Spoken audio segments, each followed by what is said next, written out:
چلیے میں نوجوانوں سے کہتا ہوں, بزرگوں سے کہتا ہوں, چلیے ایک پریکٹیکل کیجیے. آپ صرف 1 مہینہ, only 1 month نماز کو قائم رکھیے. کچھ بھی ہو جائے, ٹرین چھوٹتی ہے چھوٹ جائے, گاڑی چھوٹتی ہے چھوٹ جائے, کچھ بھی ہو جائے, لیکن نماز مت چھوڑیے. میں پریکٹیکل بات کہہ رہا ہوں. 1 مہینہ اس پر قائم رہیے, پھر 1 مہینے کے بعد نماز خود ہی آپ کو نہیں چھوڑے گی. آپ کر کے تو دیکھو یار, کر کے تو دیکھو میرے پیارے, پھر دیکھو کیا لطف آتا ہے.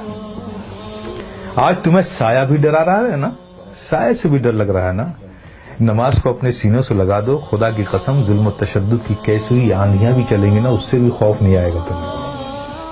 جو بندہ 5 وقت اپنے رب کی بارگاہ میں حاضر رہتا ہو. ارے بھائی, ایک آدمی ہے جو منسٹر کی آفس میں کام کرتا ہے, اور دوسرا آدمی جو آفس میں کام نہیں کرتا لیکن 3 بار پرائم منسٹر کے پاس جاتا ہے, تو دیکھیے کیسے سینے چوڑے کر کے چلتا ہے وہ.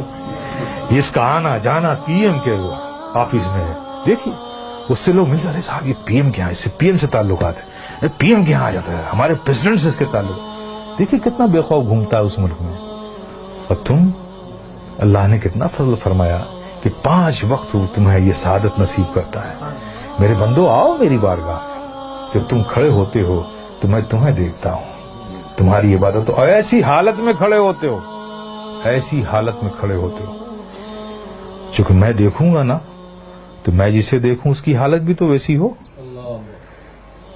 پیارے آقا صلی اللہ علیہ وسلم ارشاد فرماتے ہیں کہ رب نے فرمایا, جب ایک بندہ نماز کے لیے مسجد میں جاتا ہے اور نماز کے لیے وہ کھڑا ہوتا ہے, تو کھڑے ہونے سے پہلے رب فرماتا ہے فرشتوں سے, اے فرشتوں, اس کے اندر جتنے گناہ ہیں نا وہ اس سے جدا کر لو, نکال دو, ان سارے گناہوں کو الگ کر دو اس سے.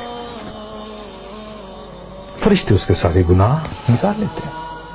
اب بتائیے, سارے گناہ نکل گئے اور آپ نماز میں کھڑے ہو گئے, اللہ اکبر, اور رب کی توجہ آپ پر, رب آپ کو دیکھ رہا ہے, آپ اس کی عبادت میں کھڑے, گناہوں سے خالی ہو گئے. آپ سوچئے اب نماز ادا کر رہے ہیں, صدق دل سے میاں انہماک کے ساتھ رب کے ذکر میں, اس کی یادوں میں مستغرق ہو کے آپ جو بھی دعا مانگو, گناہ الگ کر لیے گئے, عبادت میں ہو, رب کی بارگاہ میں ہو, دعا قبول نہ ہو.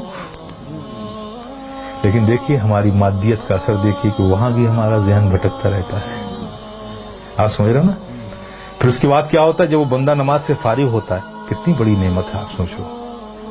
نماز سے فارغ ہوتا ہے, فرشتے پوچھتے ہیں, مولا وہ جو نماز سے پڑھنے سے پہلے اس کے گناہ الگ کیے تھے, وہ جو سب رکھے ہوئے ہیں الگ اس سے, یہ نماز سے فارغ ہو گیا, اب اس کا کیا کروں,